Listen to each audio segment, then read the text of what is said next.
この番組はご覧のスポンサーの提供でお送りします。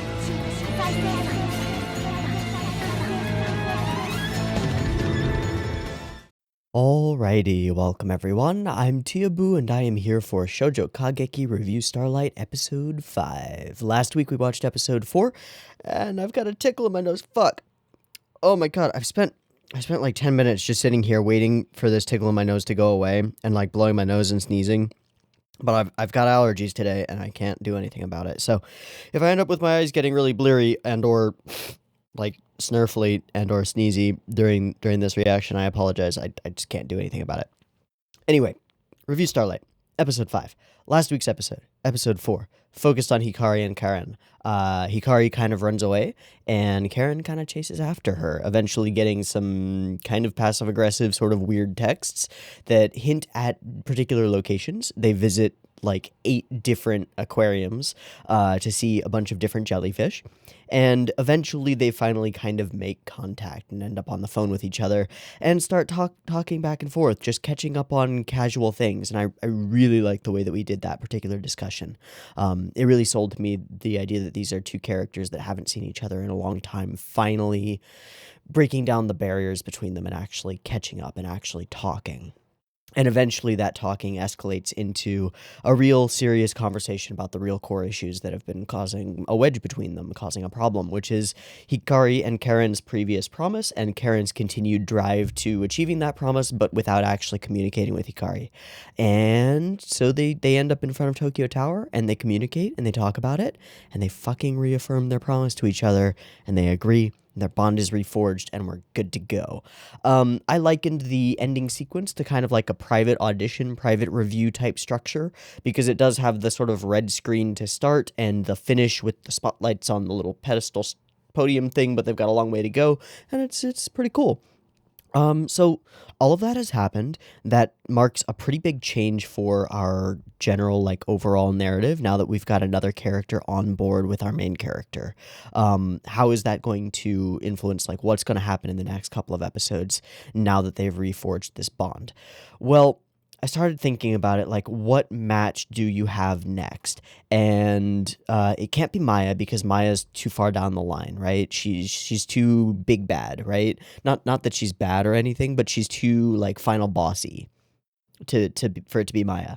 My next thought was maybe Claudine, because what if we have the two of them, Karen and Hikari, like they merge together, they're gung-ho, they're doing this together as a team now, and they decide that they're going to gun for the top spot.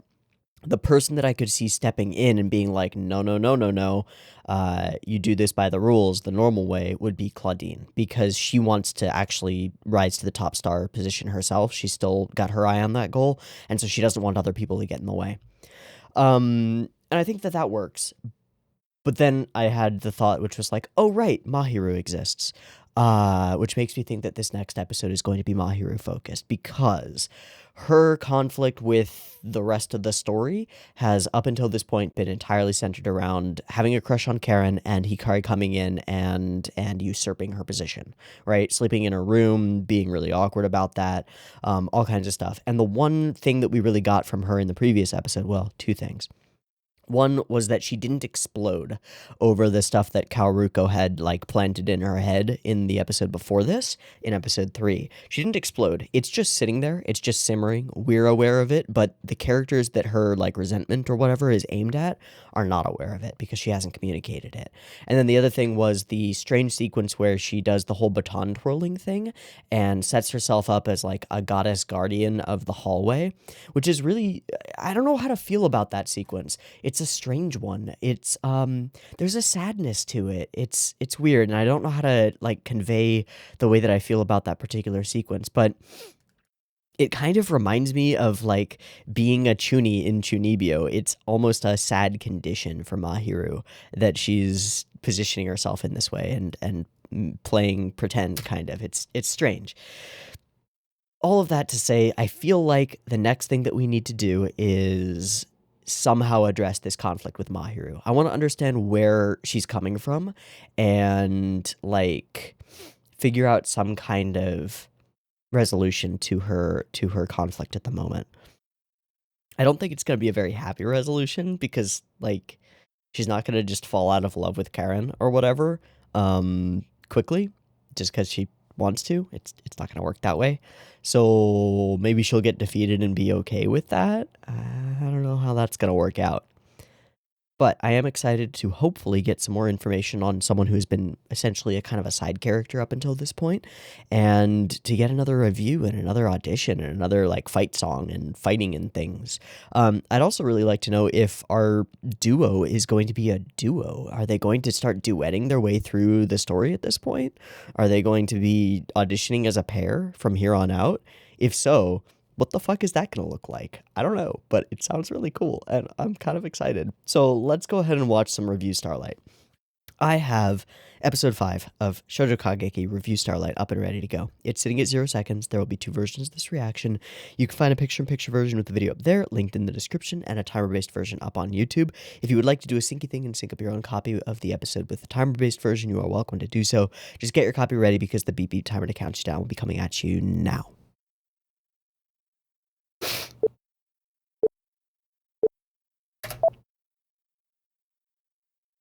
Are we going to start with the same voiceover?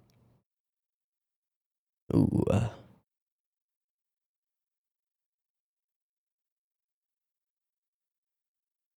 Okay, not quite. We're starting with the previous run. And heartbeats and Mahiru focus. Oh, hi. And the camera focus switches. Yeah.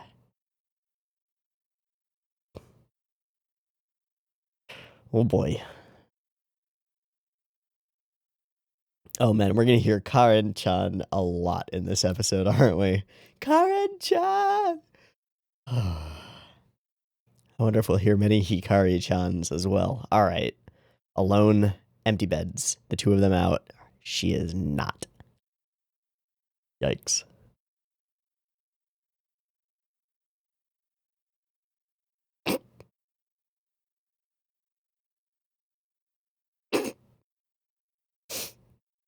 Oh yeah, what was that? We don't know what that was.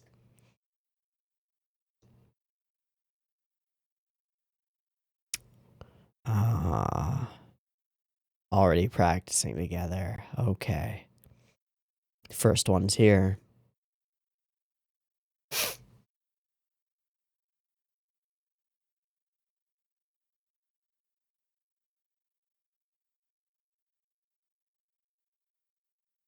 Hi, Maya.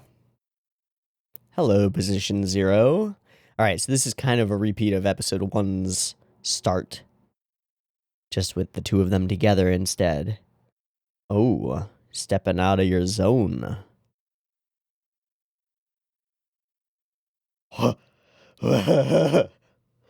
Okay. Okay, she's excited by that. Hi, Banana. Hi, Mahiru. How you feeling? Oh, she's still got sporkles. Are we gonna get no OP, or are we cutting to the OP here? Cutting to the OP here. Okay, it seems like I'm right on track. Like, we're focused on Mahiru. Karen and Hikari are practicing together, doing the thing together. Karen's more confident, maybe arrogant, but confident. Actually addressing Maya, just like, hey, I'm gunning for your spot. I haven't given up.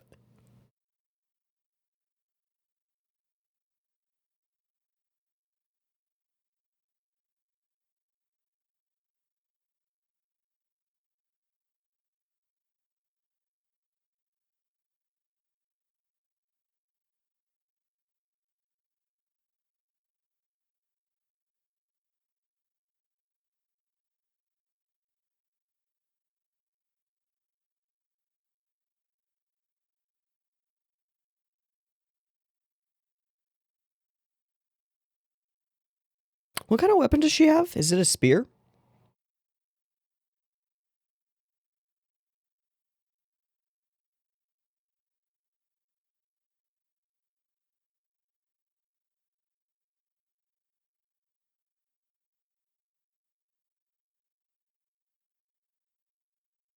Oh, no, it's, what do you call those? Oh, shit. All right, she is doing a thing.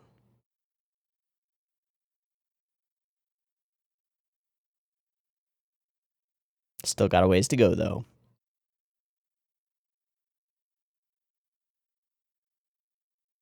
She's pushing it. Yeah. Oh, and Mahiru is chasing. Not sleeping during class. She's goal driven. Oh, empty shower. Hmm.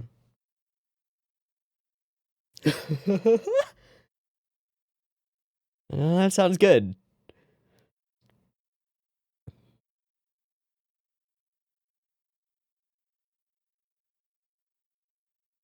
Just that little smile.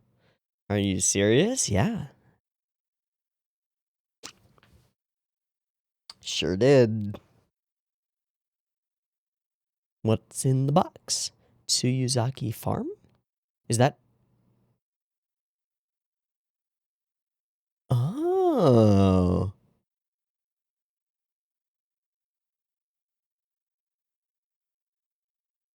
Oh, a note? And the lights go out. Okay.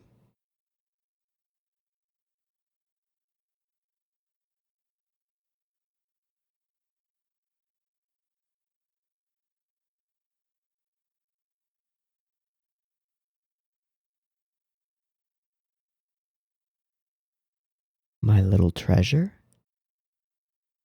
Some kind of recording of her as a child, maybe? I didn't see it. Fuck. Packed with good stuff. Oh, local small town TV.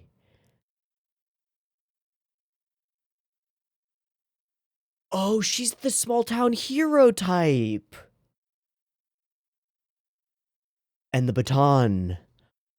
Okay, okay. Big fish, little pond. Small town hero. And looked up to by everybody. Yeah. Oh, wow. Okay. But then she arrives at the actual school and she's nobody. Right. Great success for us. Our hometown hero is going to Harvard. Yay.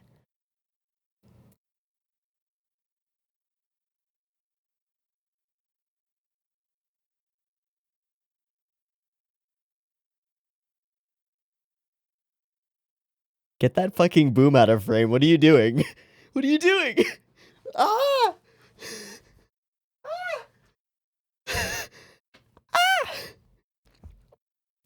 There, there, there are a few things that kill me inside. Oh, we are doing practice and rehearsal and stuff.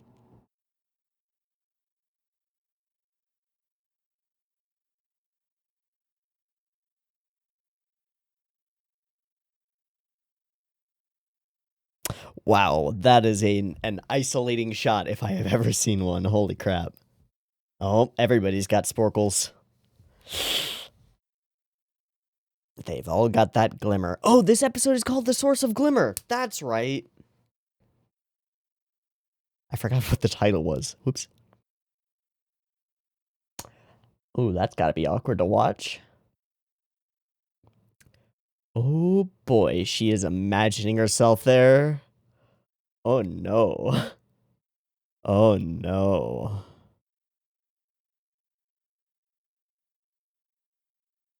Looks like we're gonna get ourselves a review of Jealousy. Oh fuck.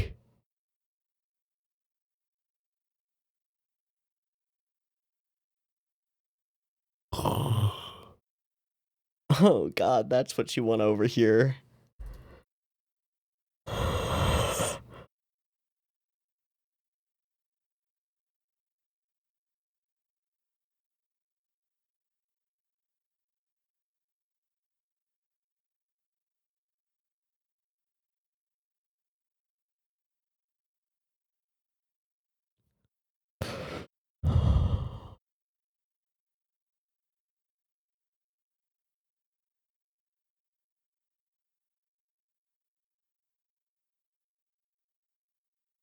These are the characters who were silenced before. They're the same characters. They have voices now. I don't know how to feel about that.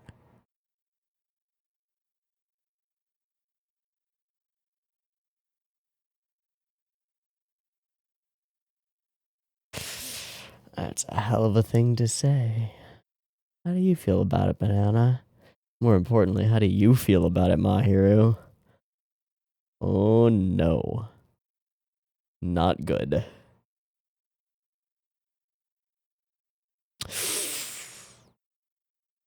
Ooh. And it disappears. And empty again. Never in the same room together. Woof. Gone again.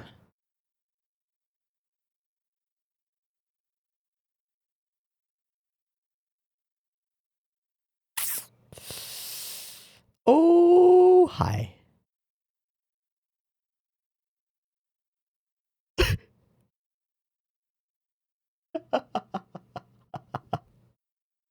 All right. Practice continues.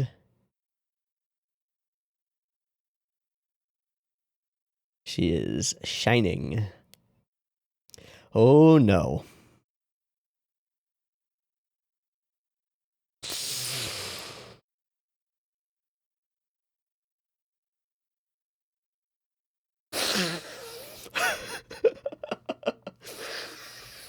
Do it.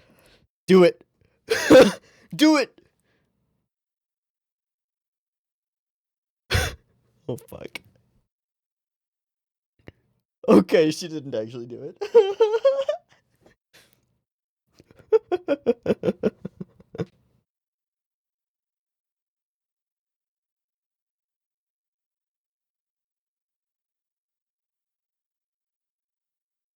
Being celebrated by others but not feeling it. Oh, hi.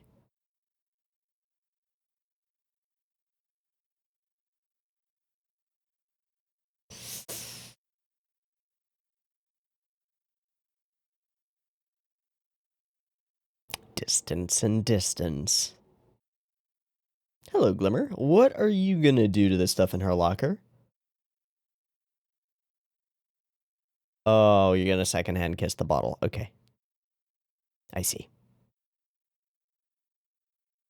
And interruption. Oh, hi.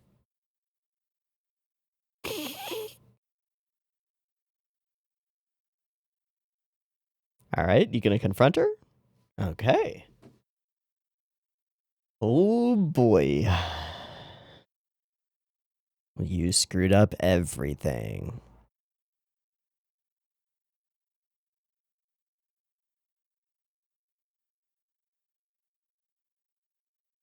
No foundations? What a strange symbol. Whoa. Stealing my glimmer again. Okay, that was something. Is it going to be 1v1 or 2v1? That's my only question at this point. All I have to do is fight. All I have to do is beat you. Oh.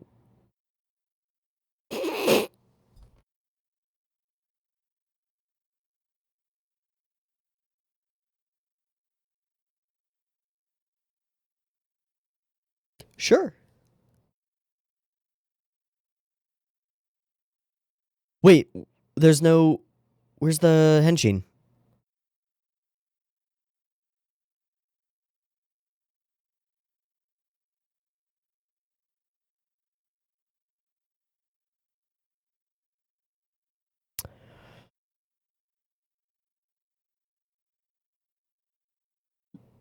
Oh, it's a mace that turns into a sword on a stick. I forgot what it's called.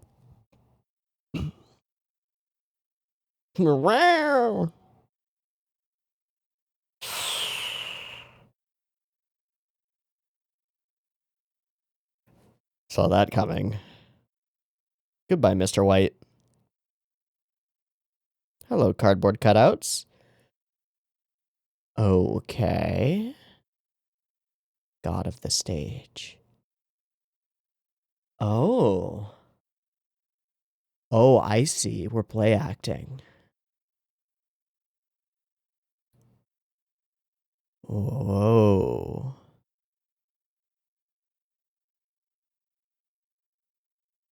Yeah. Strawmen, fake people. Huge Ringo Oginome from Penguin Drum vibes. Huge.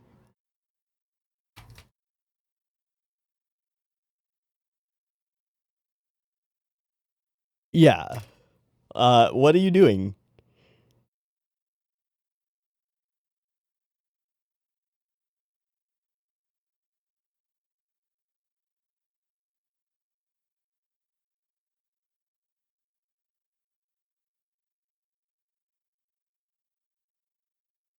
She made a promise? Oh. Okay, yeah. Oh, fuck.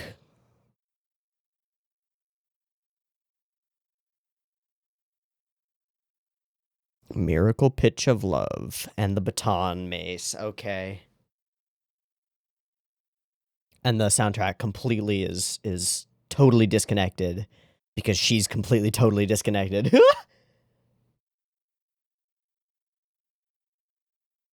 Oh, wow. Oh, this is fun.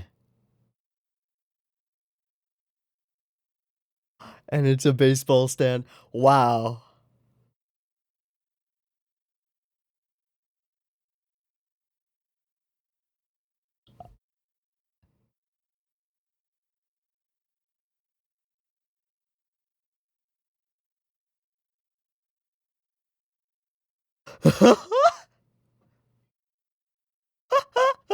And just repeat it.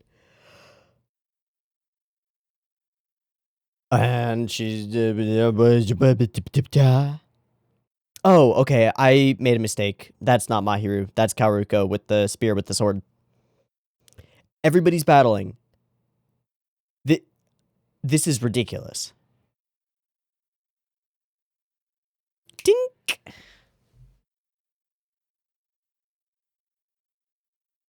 And it's counting that as strikes and outs, which is strange, but okay.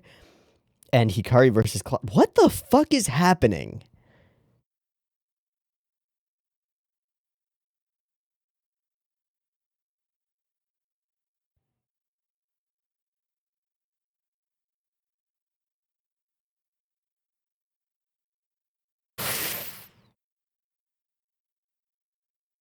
It doesn't work that way. Oh, need me. Yep, need me. Ping pong.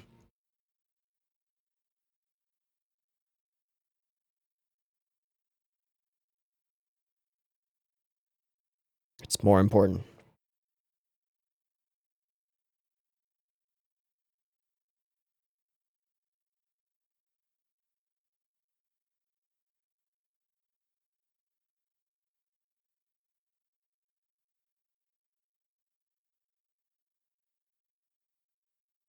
Okay, welcome to Fantasyland.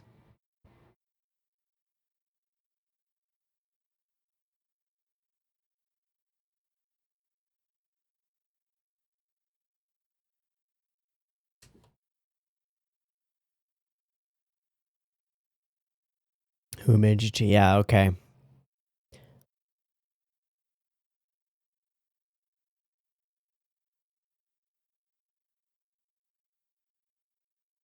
That's not how it is. Maya and Karen's beautiful. I see.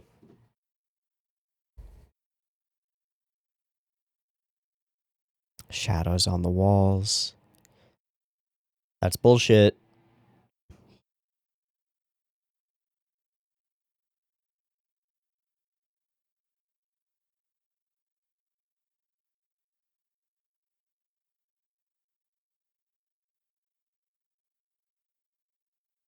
Aww.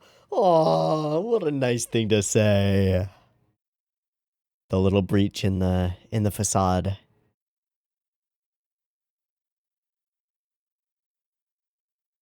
Radishes? Radiant. Okay. Thought radishes. Why? Non da yo. So that's how we'll resolve it, with fucking kindness. Yeah, kill him with kindness. What was the original goal? Where did it get changed? Okay, so we're continuing on inspiring side characters. And the facades drop away, or are lifted away. Hello.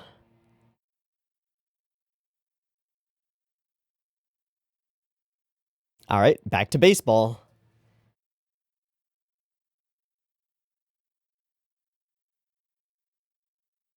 That seems like a homer. Yep. And victory.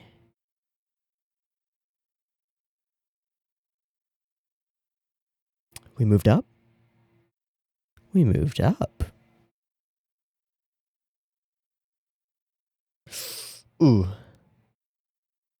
Yeah. Again, alone and isolated.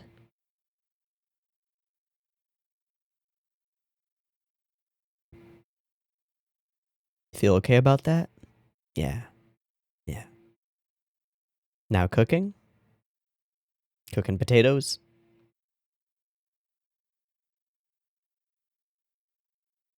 And everybody loves you. Yeah.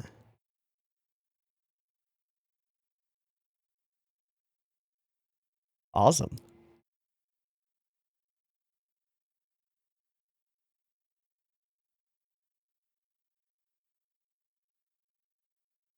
Yeah, she's going hard.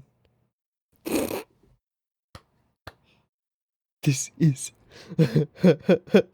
Oh! She found that video.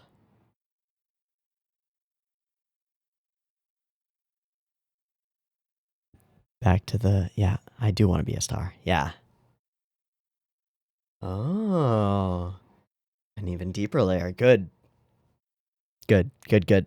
Good, good. And she's got her own sparkle. Yes. Good. Very good. Just like your potatoes. Yes. Aww. Aww. Yeah.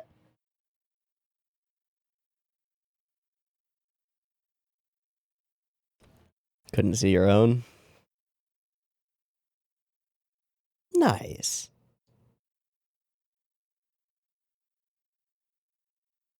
Yeah. I like this episode. I like this episode a lot. It's fully wholesome.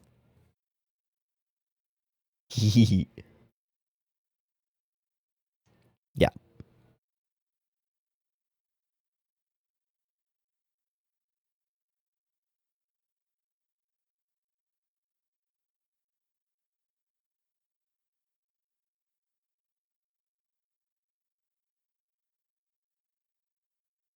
And it's changed. Hi, Mahiru.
All right. And next time?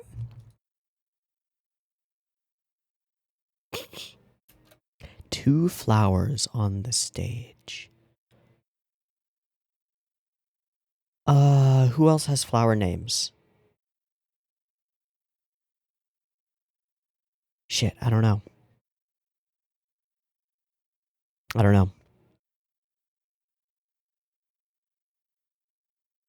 Maybe it's not that explicit. Maybe it's not names. Whatever. I really liked this episode. I think this was a really fun one. Ends up with a really wholesome ending. Ending-wise, in terms of, like, conflict with character that is resolved by kindness, by, like, reaching out and telling somebody that they can do it, right? Reminds me a bit of some other things. Reminds me of Symphogear quite a bit. But the actual battle itself in this episode is bonkers. It's absolutely nuts. And it's a super unique one compared to the other battles that we've had. It's fantasy. It's fiction. And I said it before, but it reminds me extremely strongly of Ringo in Penguin Drum. If you haven't seen Penguin Drum, this won't spoil anything. It's just a thematic and, like, visual tool that's part of Ikuhara's tool set and is definitely part of Revue's tool set. In Penguin Drum, there's this character Ringo, and let's say she's driven, she's obsessive, specifically about love, and she confabulates sequences going in her favor, right? So there's this guy that she's super in love with, and she'll lapse into this fairy tale dream sequence where she's like Cinderella in a pumpkin stagecoach and all that jazz, right? And he's the great prince and whatever, or he's a frog or whatever, and she kisses him and makes him her prince or whatever, and things work out. But what happens is there's like a very clear visual distinction between the stuff that's happening on the stage of the mind and the stuff that's happening in reality. And it's clear to us as the audience, and it's played for humor, that this character is really disconnected from the reality that surrounds them. And what we get in this sequence is very much the same thing. Spotlight coming down, switching between sides, playing both sides of the conversations that she has, as Karen looks on kind of horrified, like, what the fuck are you doing, Mahiru? What the hell is this? And she play acts a wonderful, perfect romance between them, which is then, of course, accented by the sporkles, which become a visual motif throughout the episode, and are also, like, it's just weird. It's just weird. Yeah, so accented by sporkles. This is what I see. This is what I want. And then it's accented again by the signs that we get. One of which is like Mahiru and Karen's wonderful seisho life, right? These are play acting things. These are not even dreams. She knows they're fake, right? But these are the fantasies that she's holding on to. And they're all demonstrated to us as paper-thin facades. Literally cardboard cutouts painted by the stage crew. With sound effects and her own like mascots that she uses all the time as well. It's a cardboard cutout of Karen. It's a cardboard cutout of the entire review process. It's a cardboard cutout of a relationship, a cardboard cutout of the school, and a cardboard cutout of herself. Everything she sees is paper-thin facades. Ooh. And so we tear them down over the course of the fight. As she goes full yandere, right? As the background behind her begins to spin and things begin to get absolutely bonkers, we start to get the review song. And the review song is thematically equivalent to, like, the Benny Hill theme. That's what I think of. It's goofy. It is comedy music, right?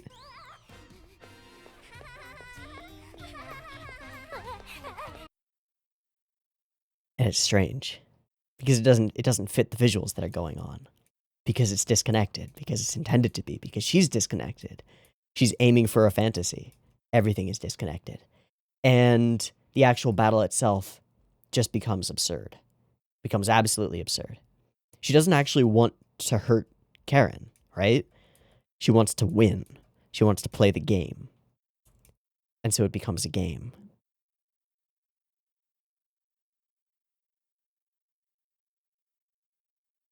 So why are there all these weird things? Ants' nests and sleeping ants and cookies and sugar cubes and stuff?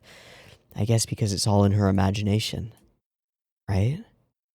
Dinosaurs and fish and leaves and weird tunneling things and bottles with letters in them. And it becomes even more absurd as it reveals to us that there are like a dozen other reviews going on at the same time as Mr. White goes and draws lines everywhere, creating the baseball field slowly. And they just look on like, the fuck is going on over there? Everybody's fighting except for them. They're just doing this weird ass baseball bullshit. It's very strange. Disconnected and impossible. And the shots do that too. Like this repeated sequence, cut, cut, cut, cut, boom, boom, boom, boom, up until the roll and all the way through. It's weird and disconnected. Boom, boom, boom, boom. Jarring. And everybody else looking on. How strange. And they're all fighting amongst her facades, amongst her portions of the review. Until they get a quiet corner to themselves. And she does what she does, which is to just beg Karen to come back. But Karen never left, right? This is all jealousy. This is all envy speaking, Mahiru. It's just a desire to hold on to what you thought you had. And it's tied with so many other things. The dependency that she's gained, right? She's dependent on Karen being dependent on her. And she believes firmly that she doesn't have a sparkle of her own, that she requires Karen's in order to succeed. She ties all of her worth and all of her self-esteem to her relationship with Karen and being needed by Karen. So take that away and she falls apart, paper thin, right? But that's the thing. That idea, that dependency, that faith put into Karen is also paper thin because she's a performer too. She made it to Seisho on her own. She's good. And yes, we get this explanation of her that paints her as this big fish in a small pond, as I said a couple of times during the reaction portion. The kind of character who's celebrated in their small town, but then gets to the big city and finds out that they're not that hot, right? They don't really have what it takes. The thing is, she does have what it takes. She is that talented. She's really good. Maybe not top star material, but up there, top 10 for sure. So that's the goal for Karen. Tear away her, I don't know, the veil of illusion, the misinterpretations that surround Mahiru. And she finally does.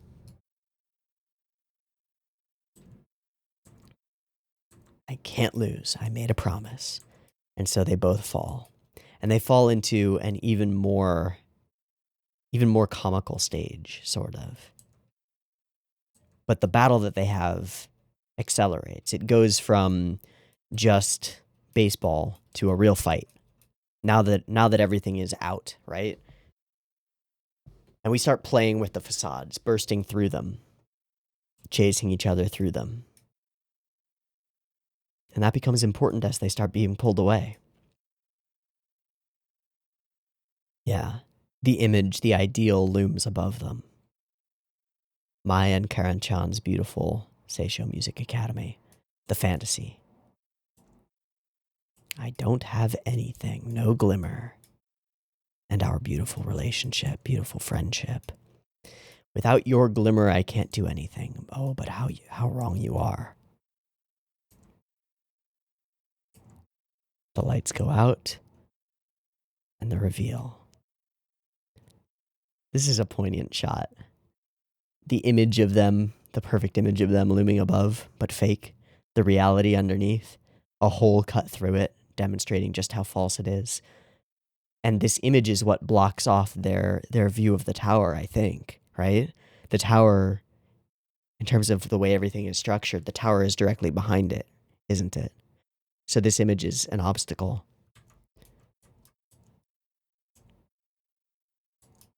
Realization strikes. You came here for a reason. And so, they battle it out, ba-boom! And we did it. Fourth day over, and everybody loves Mahiru. And they do. They're all really happy because she's warm and comforting, just like her potatoes, which is rather on the nose, but I don't have a problem with that. Ain't nothing wrong with on the nose. So this is kind of a reversal of the previous episode, where we had characters wondering if the promise that they shared was really shared, and then confirming that it was.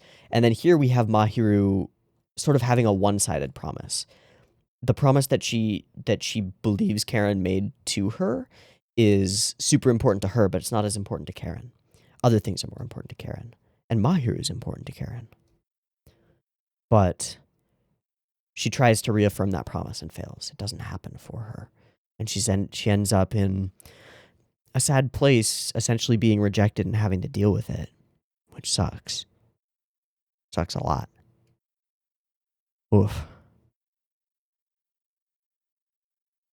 Okay. I wrote down 1745. Apparently there was some kind of text there that I missed. I'm not sure what it was. Let me find out. Oh, I think it was just our beautiful school. Yeah, our beautiful Seisho Academy. Okay. And then there was text on the CD that she finds, which I want to talk about. When she puts it in. Yeah, what does it say? Packed with good stuff. Okay, Mahiru's appearance. All right, and we get this old TV appearance of her as a child, and it pretty wonderfully exposits all of this information about Mahiru's history and her past. Yeah. And then, fucking boom operator needs to be fired, or the camera operator does, because this doesn't make sense framing-wise. Come on. I know that this is a ridiculous thing to be upset about, and I'm not actually upset, but like, come on. What's worse is that it's animated, so somebody decided that the boom operator would be in frame. Probably because it's supposed to be small town television, like local news, and so they're just like, yeah, they probably wouldn't care. They'd just shoot the boom in frame, it doesn't matter. Fuck. Really irks me. It really shouldn't, but it does. Okay. Yeah. The previous promise, super important. And then we wake up to the reality, which is empty. The two of them are gone. Everything is wrong. She wakes up and she immediately starts talking to Karen, and Karen isn't there. Then we enter into the place and everything is gray and blah. She runs, discovers that they are there already practicing together. And we saw this scene before, right? Like this kind of stretching. I think I commented on it before as being like, oh, this is definitely like intentionally leaning into some Yuri stuff. And we do have it again. And context-wise, because Mahiru comes in and sees this and is like, oh, shit. Yeah. All right, position 0, dead center in the frame. I wonder why. Okay. Karen addresses Maya. Pretty interesting. Pretty neat. Little flashes to their previous review. And Maya finds herself excited. And Karen is sporkling like crazy. And she does that a few times. Everybody sporkles except for Mahiru. Karen's continuing to practice, continuing to push it, really working hard, becoming distant from everybody else, but especially distant from Mahiru. There are a bunch of really nice isolating shots as well. All over the place. Yeah. And there's this feeling like they're never really in the same room together over the course of the episode until the end. When Karen is practicing, Mahiru is far back in the group of onlookers. When Hikari and Karen are inside the room sleeping, Mahiru is not there. When Mahiru is there, Hikari and Karen aren't. It's ships in the night. They keep missing each other. But she's off here, and she's looking into the past to reaffirm her stuff, which is perfect. How confident were you? Not at all. Blah, blah, blah, blah, blah, blah. And practice. And everybody is sporkling except for her. And she is far in the back. In the back, in the back, in the back. More distant than even the background characters. Way deep in the back. And framed dead center. So that we're really aware of just how far back and away from everybody else she really is. All right. Isolating shots. Isolating shots. Eavesdropping. Let's talk about this eavesdropping. I'm interested in this. So we talked quite a bit about the silencing of these side characters. In particular, these two side characters. This blue-haired girl and the other one. Wait, I just skipped way back further than I wanted to. Yeah, these two. Those are the two. The one on the left is the one who was holding the script, and the one with the bluer hair is the one who ran up to her. She's the one whose footsteps went click, clack, and then she opened her mouth and nothing came out. We hear her now. That's interesting. I wonder why. We hear her, I mean, in the context that we hear her, I think is important, right? We hear them talking to Banana, who is now a member of their, let's say, layer of the hierarchy, or their caste, maybe. C-A-S-T-E. Yeah.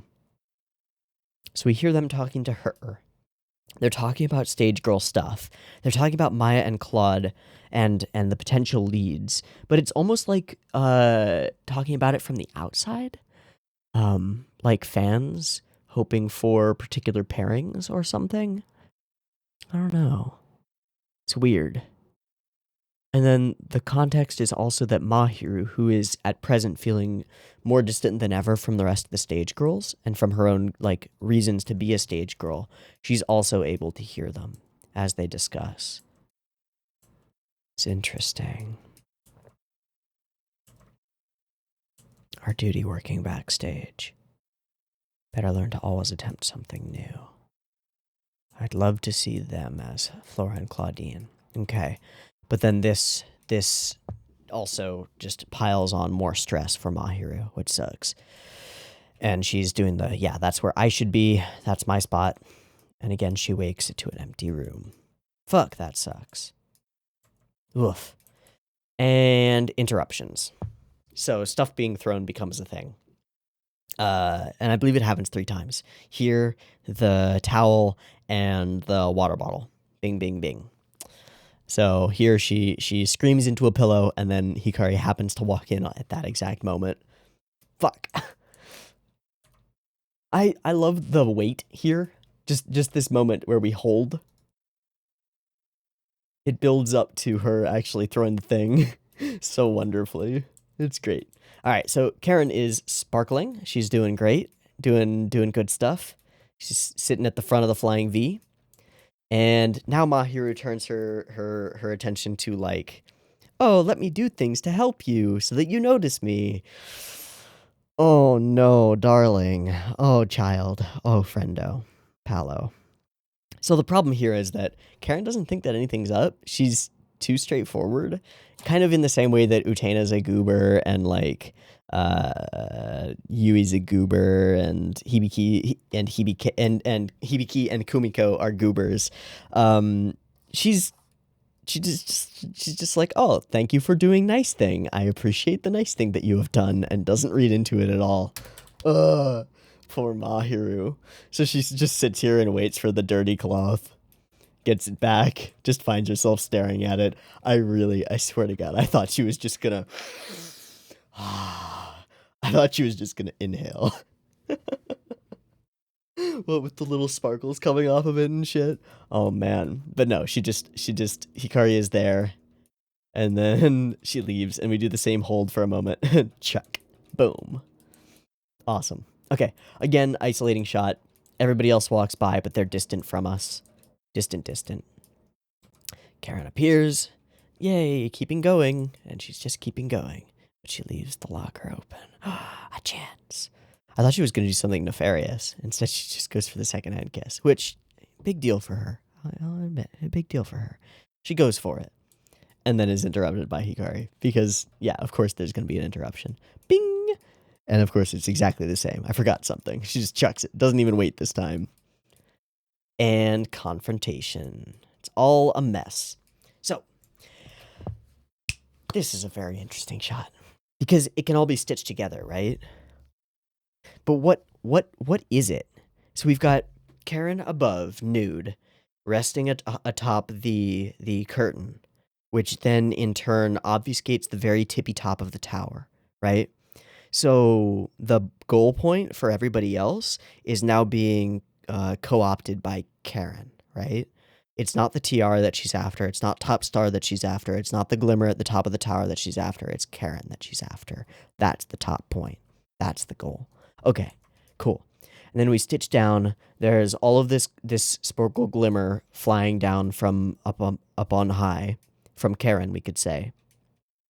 And then there's this web work of fine lines, like spider webs or guide wires, or like the like flying wires that you would wear on a harness for stage stuff, and a collection of sparkles being held and like trapped within them at the base of the tower. But the tower, it doesn't have foundations, which seems mildly important.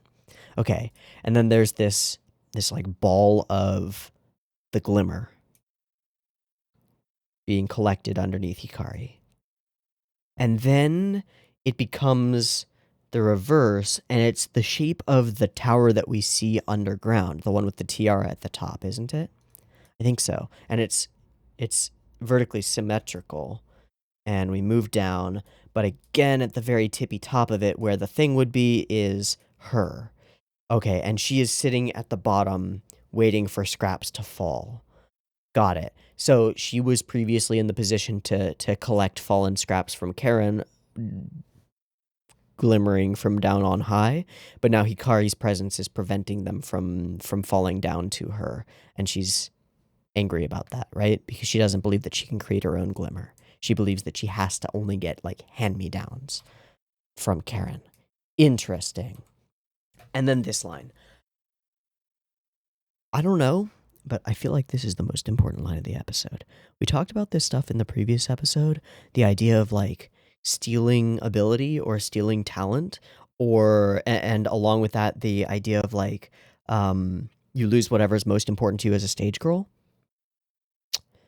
This couple of lines is really interesting, just because of the way it's delivered and the emphasis on it.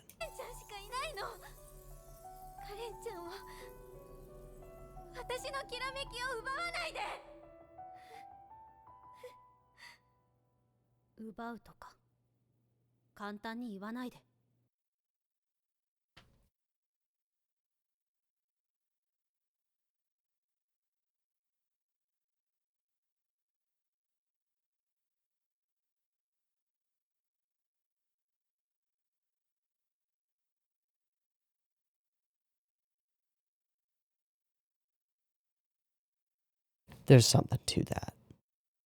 Don't use the word steal lightly. That means there's another context to use it in where it actually matters, doesn't it?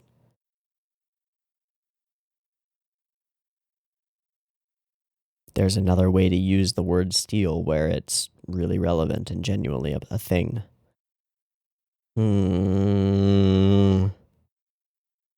I think the winner of the review steals everybody else's power. Or their talent. That stage girls are made, not born. Maybe. Maybe. Maybe not. Maybe. I don't know. That's right. To the review. This blazingly violent jealousy. Damn, Karen, you got some great lines. I don't know why you ended up delivering them with like,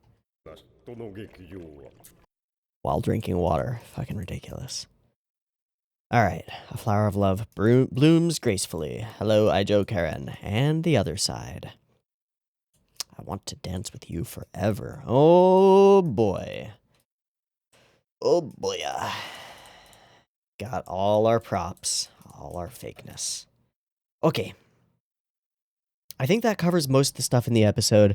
Last thing that I want to do is just go through the whole the whole review song and read all the lyrics and see if I can find anything interesting from them. So I'm going to do that. I'll end up just rewatching the whole review, so maybe I'll come back with some other thoughts as well. But give me a minute to go through the review song and lyrics and things, and I'll come back if I find anything super interesting. Cool? Peace. Okay, I think the song is pretty straightforward. Went through, looked at all the lyrics. It's about not making the game end. How Karen starts it off with like, I'm driven, I've got my goal, I made a promise, I'm moving like a fastball. It's all baseball metaphor. Yeah, when I close my eyes, it's all set in motion. I'm being reborn. Blah blah blah blah blah. And then Mahiru is questioning her. Who made you change like this? Nobody made me change. I made a promise. And the back and forth continues. Look at me and no one else, please, please, please. Also, those small lights, the stars will disappear, and without you, I'll lose everything, mirroring what she says. There's also, like, first off, framing throughout the fight is really awesome. This shot is really cool. This whole sequence where she does the baton toss and we follow it, and then we follow her twirl as she spins forward toward us is really cool. And it's also super fluid and graceful and good. It's like saying to us Mahiru is capable on her own, right before Karen does the exact same thing. And she does. The spotlight fades out, and they get to talk outside of the spotlight. Only with this. And then they eventually talk. She pulls the that's a non daio, and then boom, it begins as a duet. Their voices become one together. They battle it out. She begins to realize that she can glimmer. She has one glimmer on top of her head. Let's continue with the game. We're on the same path, but I can't lose here. I have to win. Knocks her out. Boom, home run. Boom, victory. Boom, done. Bingo bongo. Easy peasy. So, yeah, pretty fucking straightforward. Pretty straightforward lyrics. Nothing too crazy. I do like the animation for the ending sequence with Mahiru. It's very nice. And where is this is, yes. I just have to say, like, I would be remiss if I didn't mention that this line exists, and I'm happy that it exists. Yes, this is Oimo. That is all I needed. All I needed. All in all, I really like this episode. It may be one of my favorites. I think episode 3 is probably the strongest thus far. But this one's up there. This one's really nice. It's got a really great balance of like somber and sad, and then really wonderfully done comedy. The repeated gag with Mahiru throwing things and Hikari interrupting her was wonderful, as was the gag of like other auditions going on during theirs, and the ridiculous fourth wall breaky stuff going on, and just the insanity and disconnection of the entire review that we got. The way that so much of it is so obviously built on Mahiru's projections, as she like takes both roles and plays Karen, or a facsimile of Karen in her own mind, the version that she thinks that she wants, but she obviously, that's not the one she wants the real one. And her stage and the way it's transformed is all props and fake things and cardboard cutouts and facades. Paper thin, easily burst through, easily crushed. But there's something that lies behind it, which is real talent and a real ability. You know, we learn that this character, who has up until this point been portrayed as kind of a comical disaster lesbian, right? A character who's head over heels for our main character, who has no shot with her, who just ends up in tragic situations, and you know, life as Mahiru is suffering, right? Why can't I ever get the girl that I want? We find out that this character, who has so far been as paper thin as the facades that she litters her stage with, is actually deep and interesting and has reasons for being and reasons for existing as a character. That she came from a background that's relatable, that makes sense. A small town where she wasn't necessarily as privileged or given as much attention as people like Claudine and Maya. And then when she did get to Seisho, she sort of glomped on to the first person who reached out to her in Karen, and decided that if she wasn't able to be somebody herself, that she could be somebody by supporting somebody who does shine on her own, by supporting Karen. And so she tied up all of her own self-esteem and her own self-worth in her ability to support Karen and Karen's need for that support. Now that Karen's becoming a little bit more independent and acting on her own, and of course finding another girl, that all falls away. And well, she says it in the song, and she says it in reality: without you, I'll have nothing. But she's wrong. She will have something. She'll have herself, and she'll still have her friendships. She'll still have the rest of the group, and they'll still be behind her. Just as they all sort of came out of the woodwork to support Karen and Hikari as they ran around town and missed curfew in the previous episode, they're there to support her. and they're happy that she's there too. They need her. Her self-worth as like somebody who supports other people, who is warm and comforting, doesn't need to be directed solely at Karen. It's appreciated by everybody else too. And so Mahiru has a role, has a purpose, has a reason for being. I think that's really good. I think that's really cool. And I like it a lot. Lots of really good things in this episode. Direction and goofiness was just nailed all the way through. The way that the fight played out was wonderful. The particular shot that we panned down of the big stitchable thing with the tower and Karen at the top and Hikari in like this network catching all of her glimmer and preventing any from like falling through to Mahiru's open waiting hands. Excellent. Lots of wonderful visual symbolism and other things. This was a good episode. I like it a lot. I am deeply pleased. And then it's also got all these goofy things like roll, roll, roll, roll, roll, roll, roll. Ridiculous and wonderful. Okay. I'm happy. This was good. We'll wrap there. I've been Teeaboo. This has been Shoujo Kageki Revue Starlight, episode 5. I hope you've enjoyed it as much as I have, and I hope to catch you next week when we watch another one. What's going to happen in the next one? I have no fucking clue. Yeah, no idea. Ruko and... Yeah, I don't know who we would battle next time. Who's next on the list of people? I don't remember what the standings are. Who's in 6th at the moment?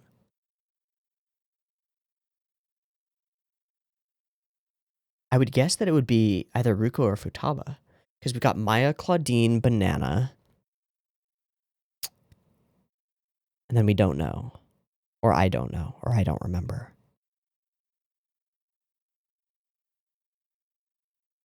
Yeah, I'm not sure who's next.